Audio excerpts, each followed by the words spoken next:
e eu disse para eles que Deus está lançando fundamentos, Deus está lançando alicerces, e o que vai ditar o tamanho que essa obra vai ficar é se esses fundamentos e esses alicerces eles tiverem consistência para suportar o que Deus está querendo fazer. Esse ano nós reunimos 120 jovens porque o espaço não cabia mais, mas tinha demanda para quase 200 nessa aula. Então eu creio que isso é progressivo, mas à medida de que nós começar a entender, que a gente comece a entender de fato o que nós representamos nisso. Porque, irmãos, não é fácil você dentro do reino, dentro da obra de Deus, você entender que você é o alicerce, que você é o fundamento, pelo simples fato de que você não aparece. Tudo que nós vamos construir aqui, eu, o Saulo, os meninos, eu vou dizer para vocês, amados, com toda certeza, é a base, é o fundamento para o que Cristo vai revelar sobre esse lugar. Então provavelmente vai acontecer aquilo que eu falei aqui há 1 ano, 2 anos atrás. Se Deus me permitir dar a graça de eu viver muitos anos nessa terra, o maior prazer que eu vou ter é sentar numa cadeira para poder ver os filhos desse lugar pregando nas nações. Então, isso alegra o nosso coração, mas também nos traz responsabilidade. E essa noite eu ia trazer uma outra mensagem, eu tinha passado até para o Diego, que era um outro tema, mas eu estava lá em casa, eu cheguei às 3 horas da tarde, a hora que eu abri a minha Bíblia, Deus falou, não é isso, eu quero que você fale de outra coisa, até porque isso tem a ver com essa base, com esse fundamento que vai ser lançado, que vocês precisam entender. Porque, amados, essa semana, nós tivemos um triste episódio de um homem que, em nome da religião, abusou de algumas mulheres, ou de muitas mulheres. E eu estou dizendo em nome da religião, não é porque hoje a gente, eu sou evangélico, o cara não é bem feito para ele. Não, irmão, isso pode acontecer com qualquer um. Porque o que faz isso acontecer é a falta de entendimento do que de verdade Cristo quis dizer quando Ele disse, eu sou o caminho, a verdade e a vida. Porque às vezes parece que esse caminho ensinado de maneira errônea, parece que é um caminho geográfico.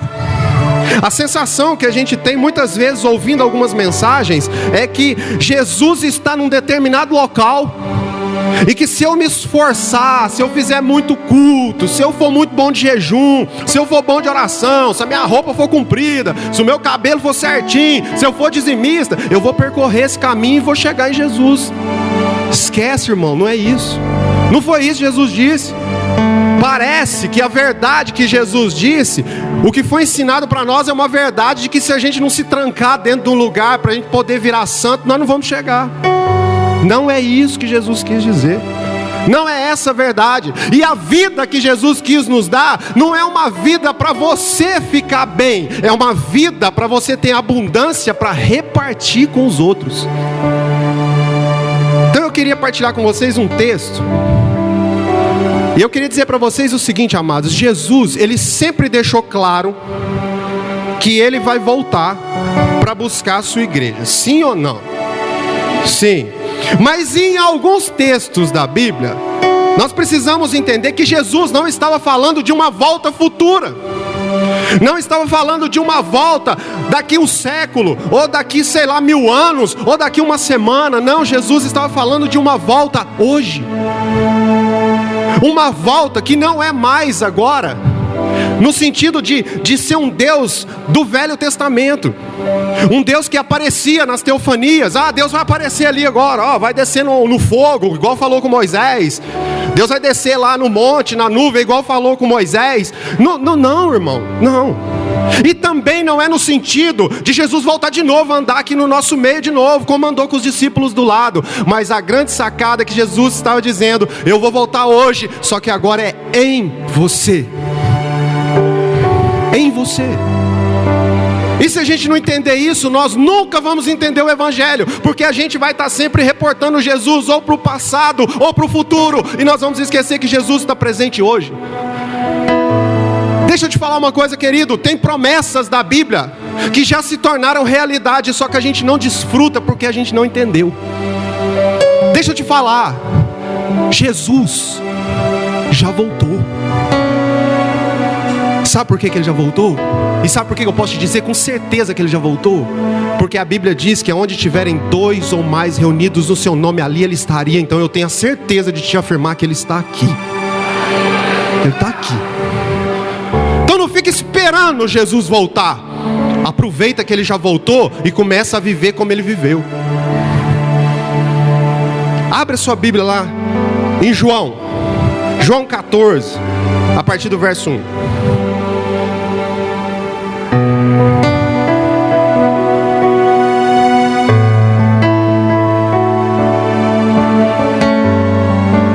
João 14, a partir do verso 1.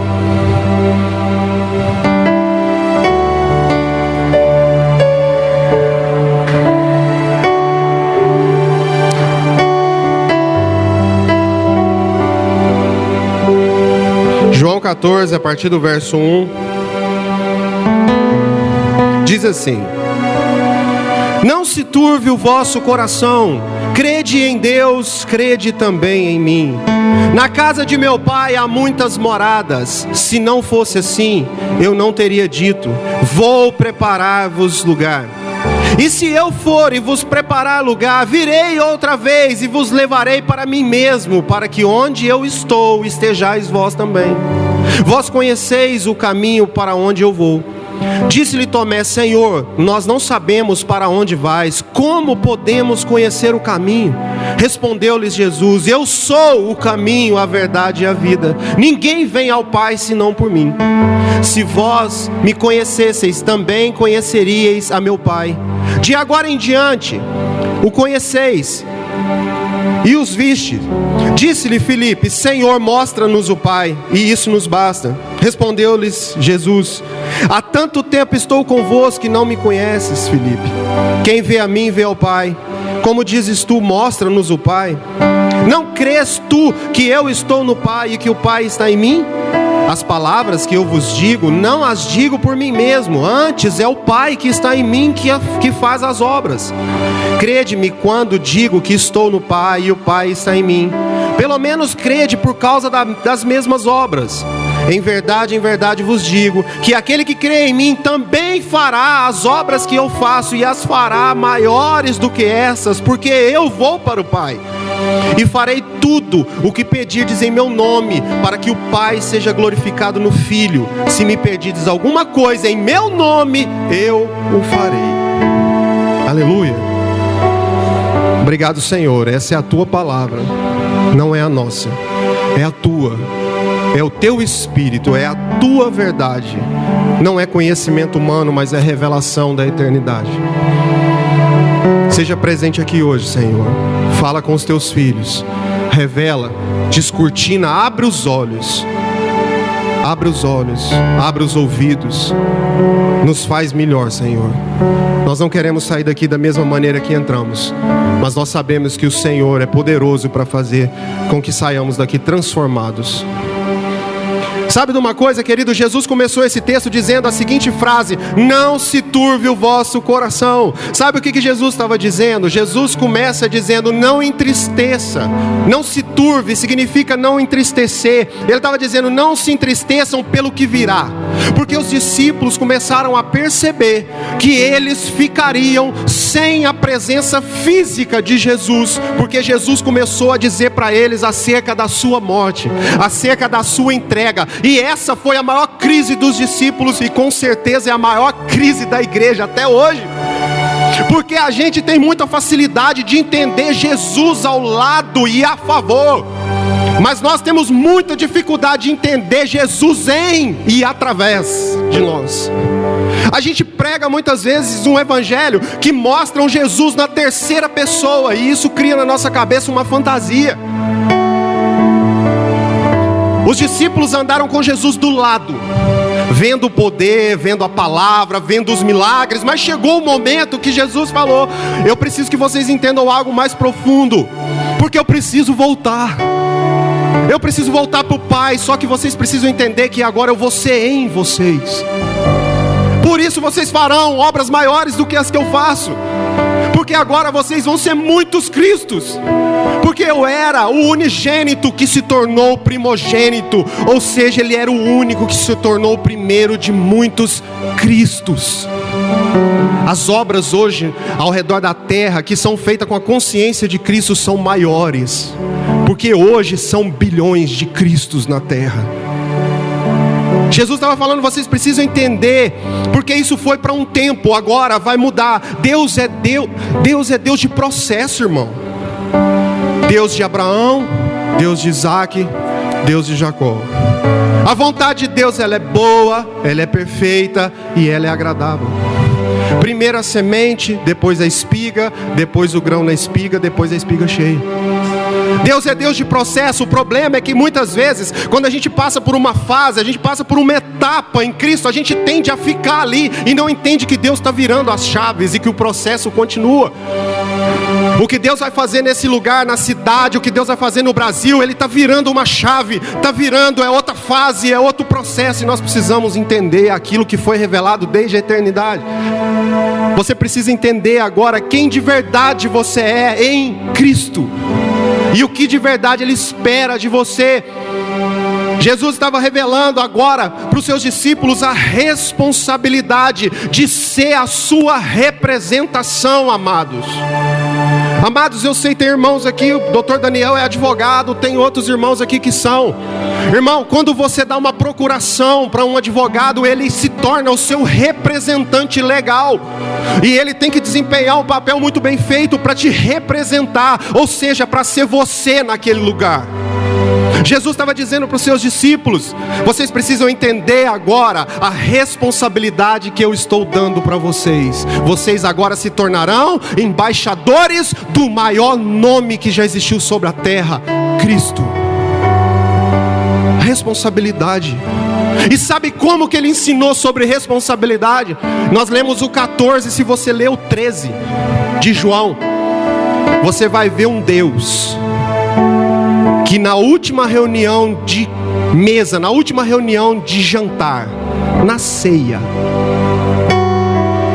pegou uma toalha, se levantou da mesa e lavou os pés dos seus discípulos. E ele não parou por aí. Ele disse, vocês me chamam de mestre, e verdadeiramente eu sou. Porém, vocês viram o que eu fiz, e agora façam a mesma coisa, porque eu vos dei o modelo. Sabe qual que é a nossa responsabilidade? Lavar os pés uns dos outros. Quer ser um representante de Cristo? Sabe qual que é o maior presente que você pode receber? Uma bacia e uma toalha. Vai lavar os pés dos seus irmãos. Ah, mas o pé dele está sujo, então é por isso que ele precisa ser lavado. Quando Jesus foi lavar o Pedro era doido demais. Quando ele foi lavar o Pedro falou, não, você não pode tocar no meu pé não. Você está doido? Você não vai lavar meu pé. E Jesus falou assim, eu preciso que você deixe eu lavar o seu pé. Ele falou, então já que você vai lavar, o Pedro era radical, era 880. Então se você vai lavar, lava tudo, então lava a cabeça. Ele falou, não precisa, mas eu preciso lavar o seu pé, porque se eu não fizer isso, Pedro, você não tem parte comigo. Deixa eu te falar uma coisa, querido, só tem parte no reino quem entendeu que precisa lavar e quem entendeu que precisa ser lavado. Só tem parte no reino quem entendeu as duas propostas, porque vai ter dia que você vai lavar o pé do seu irmão, mas vai ter dia que ele vai precisar lavar o seu. E Jesus então estava falando, vocês precisam assumir a responsabilidade de ser a minha representação. E aí então o apóstolo Paulo escreve em Gálatas 2:20, ele escreve, já estou crucificado com Cristo, e vivo não mais eu, mas Cristo vive em mim. E a vida que agora vivo na carne, vivo-a pela fé do Filho de Deus, o qual me amou e se entregou a si mesmo por mim. Que vida você está vivendo nessa carne, irmão? A nossa reunião de hoje, o nosso ajuntamento aqui, está servindo para você viver qual tipo de vida na carne? Está servindo para você, de maneira religiosa, criar uma expectativa de que Deus agora vai favorecer a tua carne, vai favorecer os teus desejos? Deixa eu te dar uma notícia, querido. Se você entrou aqui nessa noite para Deus transformar a tua mulher, se prepara, porque o Espírito que habita aqui vai transformar em você. Se você entrou aqui essa noite pedindo a Deus para que Ele mude o teu marido, eu vou te dar uma notícia: Deus vai mudar você. Sabe por quê? Porque você precisa lavar o pé dele, e você precisa lavar o pé dela. Sabe por quê? Porque está sujo. E porque quem representa Cristo não veio para ter o pé lavado, mas veio para lavar o pé do outro. Responsabilidade de ser o Cristo na terra. Sabe de outra coisa, querido? Quando Jesus disse: credes em mim e credes em Deus, Jesus estava parecendo que parece que as coisas não se encaixam, porque Jesus era Deus. Como assim crer em Deus e crer em mim? Ficou parecendo que Jesus falava assim: ó, crê em Deus e crê no homem que está aqui. Não, Jesus não estava dizendo isso. Ele estava dizendo algo mais profundo. Ele estava dizendo: vocês conhecem Deus. Porque quando Jesus veio, Israel não era um país sem Deus. Mas quando Jesus veio, Ele não veio para revelar a face de um Deus, Ele veio revelar o Pai. Por isso que a gente tem tanta dificuldade. A crise do mundo não é com Deus, a crise do mundo é com Jesus. Você já viu? O cara vai fazer um trem errado, irmão, e ele fala assim: se Deus quiser, ninguém vai descobrir. Ele fala. O mundo não tem crise com Deus. Agora, quando se fala eu sou filho de Deus, aí começa a crise. Porque o mundo tem dificuldade de entender Deus como Pai. E um pai que enviou a única coisa que ele tinha de mais precioso e sacrificou para entregar. Aí então Jesus vem e fala assim: vocês precisam crer em Deus, mas agora vocês precisam crer em mim. Porque o Deus que vocês conheciam era uma face do meu Pai, mas o que vocês precisam ter de verdade após a minha vinda é um Pai na terra. Então você precisa começar a crer. É o mesmo Jesus que está aqui essa noite, irmão. E está falando para você: talvez você viveu uma vida até hoje acreditando só em Deus. Começa a acreditar em mim. Começa a acreditar que eu sou filho, para você entender que você também é. Irmão, a fé no Cristo nos faz acreditar que nós não somos órfãos. A fé em Deus muitas vezes vai fazer com que a gente queira um Deus só de poder. Mas se a gente tem fé no Deus que se fez carne e entendeu toda a plataforma completa do Pai, o Filho e o Espírito Santo, você começa a entender que você é filho. Você começa a entender que você tem pai. E você também começa a entender que você precisa ser pai de uma geração, que você precisa ser pai espiritual. Jesus então começou a falar da natureza paterna de Deus. Começou a falar sobre o Deus Pai. Ele disse assim: na casa do meu Pai há muitas moradas. No coração de Deus tem lugar para todo mundo, irmão. Na casa de Deus, no coração de Deus, você já habita lá. Talvez você não está lá agora, mas a morada está preparada, porque a morada foi feita antes da fundação do mundo. E Jesus disse: então eu vou, porque na casa do meu Pai tem muitas moradas. Meu irmão, deixa eu dizer um negócio para você. Você foi criado para o céu. Deixa ele correr, gente, é assim mesmo. Está procurando a mãe dele. A mãe dele está ali. Irmãos, deixa eu te falar uma coisa, presta atenção aqui em mim. Não deixa nada te distrair. Pega essa mensagem no teu coração. Você não foi criado para o inferno. O inferno foi criado para Satanás e seus demônios. Você foi criado para voltar para casa. Você não é um ser do inferno, você é um ser do céu.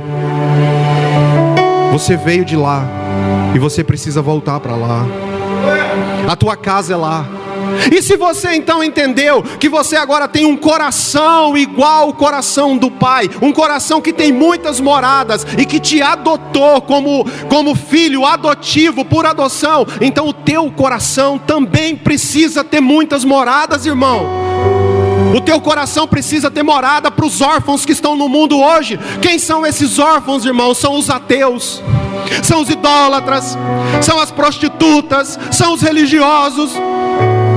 Não dá para fechar o nosso coração, porque se a gente fechar o coração, nós perdemos a identidade. Porque se na casa do Pai tem muitas moradas e eu sou um representante dele na terra, no meu coração tem que ter também. Deixa eu te falar, irmão, uma coisa aqui. Você já viu que a gente só tem coragem religiosamente chamar uma mulher, uma prostituta de irmã depois que ela se converte? Ou você tem coragem de ir lá na rua, no meio de todo mundo, e falar assim: ô minha irmã, não julgando ela, mas de coração. Sabe por que a gente não chama? Porque a gente é religioso. E sabe por que ela não sabe que você é irmão dela? Porque ela não conhece o pai dela. Só que o pai dela habita dentro de você. E a responsabilidade de mostrar ele para ela é sua. A responsabilidade de adotar ela é sua. É nossa. É nossa. Irmãos, o povo fala um monte de coisa da gente. Que é isso? Esse povo anda com esse povo aí, isso vai dar errado, não vai dar certo. Eu prefiro acreditar que porque na casa do meu pai tem muitas moradas, então no meu coração também sempre vai ter. Sempre vai ter. Porque esse é o Deus que eu conheço. Um Deus que resgata os órfãos. Sabe o que Romanos 8,15 diz? Pois vocês não receberam o Espírito que os escravize para novamente temerem, mas receberam o Espírito que os faz filhos por adoção, por meio do qual clamamos: Abba, Pai. O nosso Espírito, que testifica o Espírito de Deus, é um Espírito de adoção. E eu vou dizer uma coisa para vocês, amados. Apesar de hoje estarmos com as igrejas quase todas cheias, aqui já está tendo 2 cultos, não sei se vai ter 3, sei lá. Eu vou dizer para você com toda a certeza do Espírito de Deus: a cidade de Tuiutaba está órfã. A cidade está órfã. A maioria das pessoas que estão reunidas hoje nesse horário falando de Deus não o conhecem, não sabem que Ele é Pai. Porque a gente não quer desenvolver um espírito de adoção, porque ele só vai conhecer Deus na relação. Ele só vai conhecer Deus conhecendo você e que você mostre Deus para ele.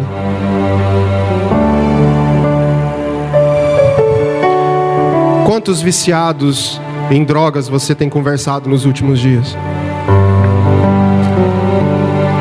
Quantos moradores de rua você parou essa semana para conversar com ele? Quantas visitas no presídio você fez esse ano? Quantas prostitutas ouviram da tua boca que ela é tua irmã?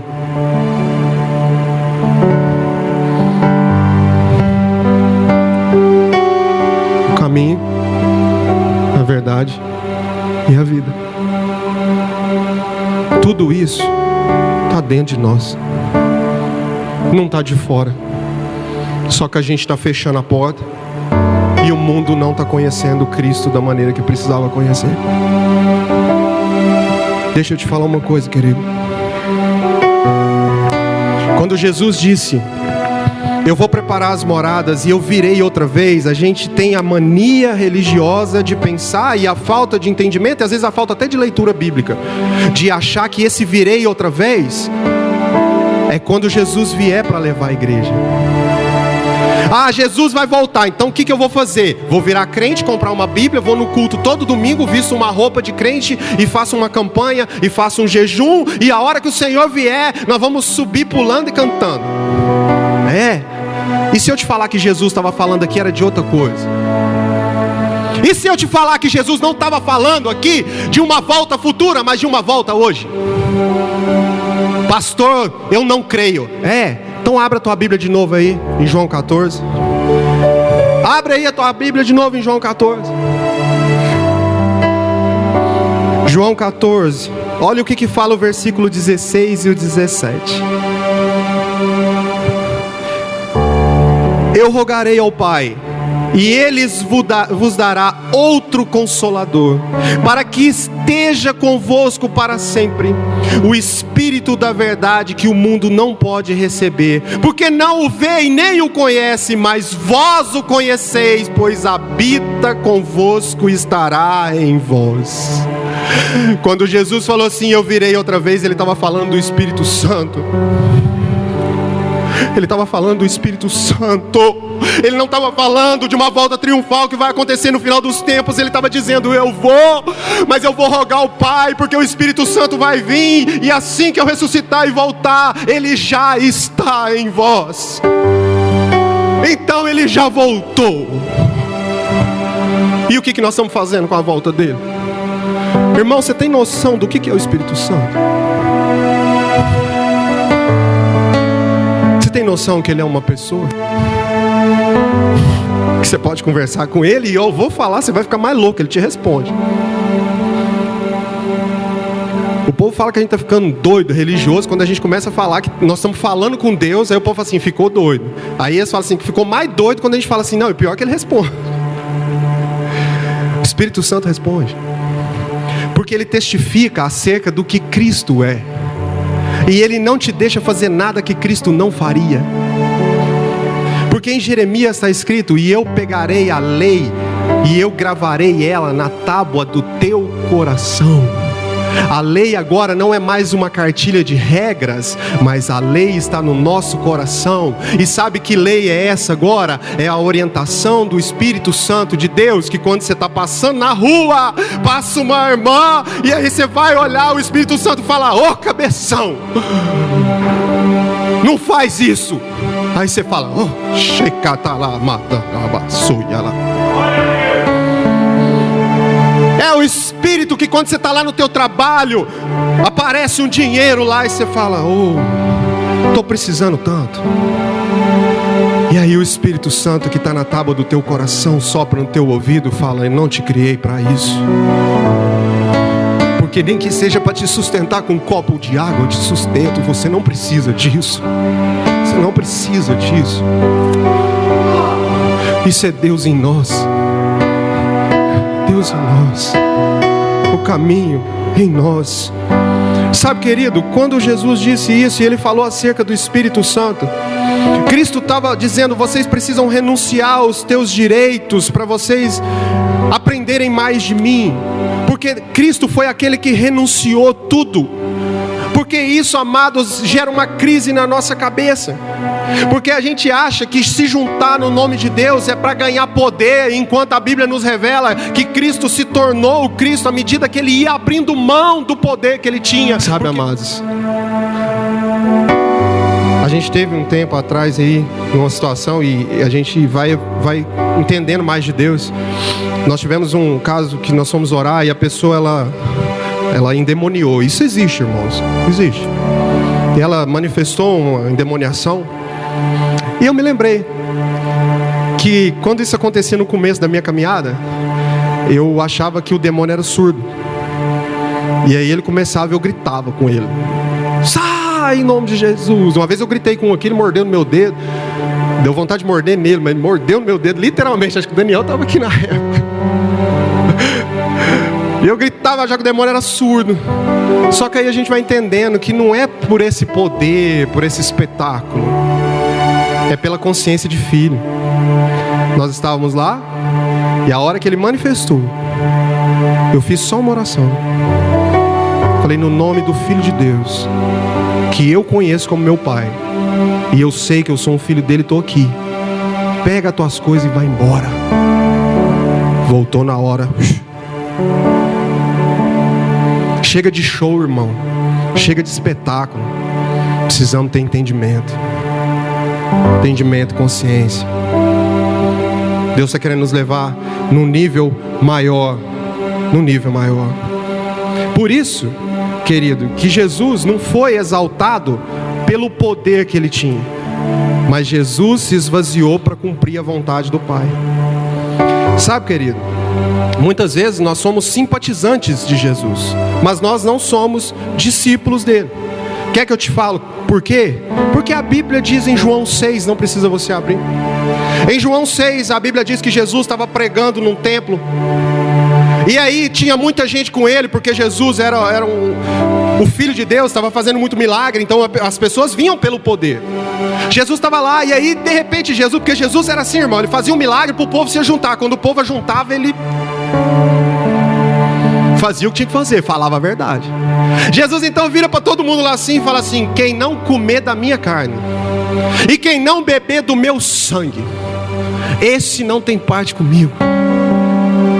E aí ele disse mais, e ele disse ser o Filho de Deus, e ele disse ser o próprio Deus, e ele disse que quem não se convertesse à sua natureza não herdaria o reino dos céus. Sabe o que o povo fez? Falou assim: duro demais esse discurso, quem que pode ouvir? E aí então o povo começou a sair embora. Irmãos, teve um sermão que eu já preguei aqui, que eu quase falei: Jesus, não deixa isso acontecer não, porque o Senhor tinha estrutura, eu não tenho. Se o povo levantar e for embora, eu não sei. Mas o povo levantou, irmão, imagina isso aqui, ó. Imagina Jesus aqui pregando. E aí ele dá uma pancada tão forte na tua mente que você levanta e fala: não, eu vou embora.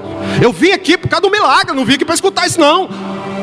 O povo levantou e começou a ir embora. E aí sabe o que me fascina em Jesus? É que Jesus não mudou o discurso. Jesus não falou assim: gente, espera, calma aí, vocês não entenderam. Não era bem isso que eu estava falando. Não era isso, irmão. Por favor, mais 5 minutos. Não, Jesus não mudou o discurso. Jesus continuou firme. Jesus virou para os 12 e falou assim: vocês também não vão não? Por que vocês não vão? Aí um homem cheio do Espírito, chamado Pedro, se levantou no meio dos 12 e disse: para onde iremos nós, se só tu tens as palavras de vida eterna? Nós sabemos e vemos e cremos que tu és o Cristo de Deus. Sabe, irmão, é difícil carregar essa mensagem. Não é fácil. A sensação que a gente tem é essa, mas quando a gente olha para Jesus, a gente se enche de coragem. Porque às vezes nós servimos a Jesus só até um certo ponto. Eu estava vendo no acampamento e eu sei que os processos são lentos. Às vezes servimos a Jesus só até o ponto que me convém. O Jesus que me cura, o Jesus que me dá um microfone, o Jesus que me dá um ministério, o Jesus que me inclui de novo na sociedade, o Jesus que me dá a oportunidade de ser de novo uma pessoa íntegra, esse Jesus eu quero, porque esse Jesus me convém. Só que quando chega a parte de viver o Cristo que entrega, que renuncia, que perdoa, que perde, que pega a cruz, que sofre pelo outro, que é crucificado e que tem a sua vida disposta à morte para salvar os seus irmãos, esse Cristo aí já não me serve. Aí esse Cristo fica muito difícil de eu seguir, pastor. Esse Cristo aí não é o Cristo que eu queria. Deixa eu te falar, Cristo não é o Cristo que você quer, Cristo é o Cristo que você precisa. E se você vem nesse lugar, você não vai conhecer outro Cristo, porque só tem um. E só tem salvação pra gente quando a gente viver esse Cristo. Sabe, querido, arrancar da gente a natureza adâmica é a coisa mais difícil que tem na terra. Porque deixa eu te falar uma coisa, Satanás, ele é anticristo. Porque a gente acha que o anticristo também vai vir, é uma besta com chifre e soltando fogo e rabo e sei lá, vermelho. Tem gente que diz que é vermelho, não quer nem saber que cor que é. Mas tem gente que acha que é isso. Não, o anticristo é tudo aquilo que é contra a natureza de Cristo. A palavra anticristo não é um ser que vai vir puxar seu pé. A palavra anticristo te revela uma natureza que não está sendo a de Cristo. Então o anticristo, ele é pró você. O anticristo, ele é pró eu. Porque a última coisa que Satanás quer é que você se torne um Cristo. Ele quer que você continue sendo você. E para continuar sendo você, ele não vai te assustar. Ele não vai querer te assombrar. Ele vai querer dar para você tudo o que você quer que não é da natureza de Cristo. Então o anticristo, ele vai trabalhar a teu favor, a favor da tua carne. Por isso que a gente cai. Irmãos, tem gente que reúne e vai para a igreja e fala: Deus, eu preciso de uma casa. Deus, eu preciso de um lugar. Aí Deus vai dar uma casa para ele, porque Deus é bom, Deus é pai. Só que Deus sabe o plano. Aí essa pessoa pega essa casa e nunca recebeu um irmão lá. Ah, não posso, porque se o irmão vier aqui, o menino é pequeno, vai subir no meu sofá, vai sujar. Ah, eu não posso, porque se o irmão vier aqui, o meu piso é porcelanato, Jesus. Imagina cair uma Coca-Cola aqui, eu sofro um negócio. Você acha mesmo que isso é Cristo que te deu? Se o que você tem não pode servir o teu irmão, então não foi o teu pai que te deu. Porque o pai é pai de todos os filhos, não é pai só de um. O pai senta na mesa e divide a comida com todos. E se for preciso, ele fica sem comer, mas os filhos todos comem. O evangelho que eu conheço é o evangelho que todos têm. Todos têm oportunidade. Sabe uma das coisas que Deus ministra no nosso coração aqui? Que todos precisam ter a oportunidade de recomeçar. Por isso que aqui você não vê a gente filtrar tanta coisa. Ah, mas o menino chegou, parece que a vida dele antes estava problemática, agora ele já está tocando no louvor. Graças a Deus que ele voltou para a casa do pai dele. Graças a Deus. Aí se ele fizer de novo, não tem problema, agora ele já está na casa do pai, pode ficar tranquilo. Sabe por quê? Porque ele tem irmãos mais velhos para limpar o xixi que ele está fazendo. Ah, eu não faço isso. Pois é, mas você teve muitos irmãos que limpou o seu. Por que você não pode fazer isso agora? Por que eu não posso fazer isso? Teve gente que cuidou demais de mim, cuida até hoje. Por que eu não posso cuidar deles? Por que eles não podem ter a oportunidade de recomeçar? Por que não? Se Cristo recomeçou tudo na cruz. Sabe, querido, o diabo, nós já vamos começar a encerrar. Sabe de uma coisa? O diabo ele não quer tirar Deus da tua vida. Grava bem isso aqui. O diabo ele não quer tirar Deus da tua vida, ele quer colocar Deus em último lugar. Porque se você tem Deus no princípio, você não faz o que Cristo não faria. Mas se Deus está no final, você acha que você pode fazer o que você quiser, e que no final Deus é obrigado a te segurar. Foi isso que Satanás falou para Cristo. Por que você não sobe ali no pináculo e pula de lá? Porque se você pular, o teu pai que está no céu vai dar ordem aos anjos, e os anjos vão te pegar. E Jesus falou, não tentarás o Senhor teu Deus. Deixa eu te falar, você acha mesmo que Deus é assim? Que você pode fazer o que você quiser, que você pode, não, vou, porque depois eu faço uma oração aqui, Deus manda os anjos aqui, me segura, irmão. E você colocar Deus no fim da tua vida, coloca Deus no princípio. Quando Jesus falou assim, não tentarás o Senhor teu Deus, ele colocou Deus no lugar dele, ele colocou no princípio. Ele falou, já existe uma vontade pronta. Não sou eu que determino o que ele vai fazer, mas eu obedeço o que ele propôs. Precisamos abrir a mente, irmão. Abrir a mente para ver o que de verdade Deus está fazendo. E quando Jesus disse, eu sou o caminho, Jesus não estava dizendo de algo material ou geográfico. Jesus estava dizendo, olha para mim. Você quer um caminho para ser salvo? Olha para a minha vida aqui na terra. Olha para o que eu faço aqui na terra. Olha para o que eu vim aqui cumprir. Se você quiser um caminho para o Pai, o único caminho sou eu. Porque eu estou tendo a sensação nos últimos tempos, irmãos, de que a gente pregou que Jesus é o caminho, mas que a igreja se tornou o pedágio. Porque a gente se colocou entre os que precisam e Jesus. A gente entrou e colocou um pedágio. Falou, para você continuar chegando a Jesus, agora você precisa mudar a tua roupa, mudar o seu jeito de falar. Você precisa ser, um cara mais ponta firme nos cultos agora. Você precisa ser um cara. A igreja não é o pedágio. Porque a igreja ela não pode ser o fim das coisas, ela tem que ser o meio. A igreja não pode ser a cobrança para chegar em Jesus. A igreja tem que ser a placa que sinaliza o caminho. As pessoas precisam olhar para você e ter uma placa indicando assim, Cristo. Sejam meus imitadores como eu sou de Cristo. Só existe um caminho, querido. Só existe um caminho. E essa é a verdade.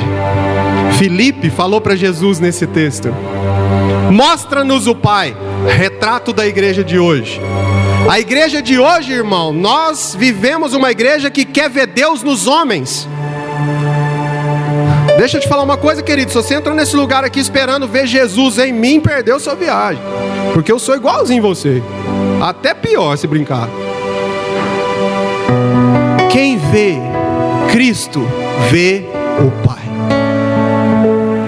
Você não precisa de ver Cristo em alguém. Você precisa ver Cristo através de alguém. Jesus estava falando para Filipe: Filipe, eu ando com você, você não entendeu, cara. Quem vê a mim, vê ao Pai. A gente fica querendo ver um Jesus de fora. Deixa eu te falar uma coisa, querido. Reuniões que eu tenho visto, muita gente fala assim: hoje lá não estava muito bom não. Que eu da outra vez eu senti tanto Deus que eu caí 3 vezes na unção. Irmão, e a mensagem? Não sei não, foi uns negócios bonitos lá, mas eu caí, Deus estava lá. Deixa eu te falar, irmão. Deus, você não precisa sentir, você precisa saber. Aonde 2 ou mais estiverem reunidos no meu nome, ali eu estarei, e Ele está aqui. Ele está aqui. Você não precisa sentir, você precisa saber. E sabendo, fica mais fácil de sentir. Fica mais fácil de sentir. Esse é o Deus que eu conheço, um Deus de dentro, querido. Sabe, Deus aonde que Ele está, irmão? Está lá na mesa de jantar da tua família. Como assim? Quem almoçou com a família hoje? Levanta a mão. Quem almoçou com a família? Cristo estava lá, irmão? Cristo estava lá, irmão? Você serviu alguém nessa mesa? Você abriu mão de comer um pedaço maior de carne? A pastora Jaqueline hoje quase me matou de vergonha. Eu falo que eu vejo o Cristo nela, ela que me molda. Nós fomos lá no acampamento, acabando lá tudo. É porque eu sou homem, tá? Tem esse negócio também. Eu lá no acampamento, juntou todo mundo, aí sobrou lá, os meninos foram almoçar, os meninos da liderança. E eu já catei meu pratinho, e aí eu fui crente, irmão. Pensa, esperei todo mundo formar a fila e fiquei no último lá assim. Mas eu fiquei na fila. Aí ela foi lá, puxou assim: você viu o tanto de comida que tem? Pois é, senta aqui, ó. Que se sobrar a gente come, se não sobrar, nós vamos embora. Eu falei: anticristo que não sai de mim, Senhor. Isso é a vida, irmão. Isso é viver o reino. Isso é viver o reino de Deus. Cristo está lá nos seus filhos. Cristo está lá no seu casamento. E se Ele estiver lá, vai se cumprir aquilo que Ele disse: vocês farão obras maiores do que as minhas.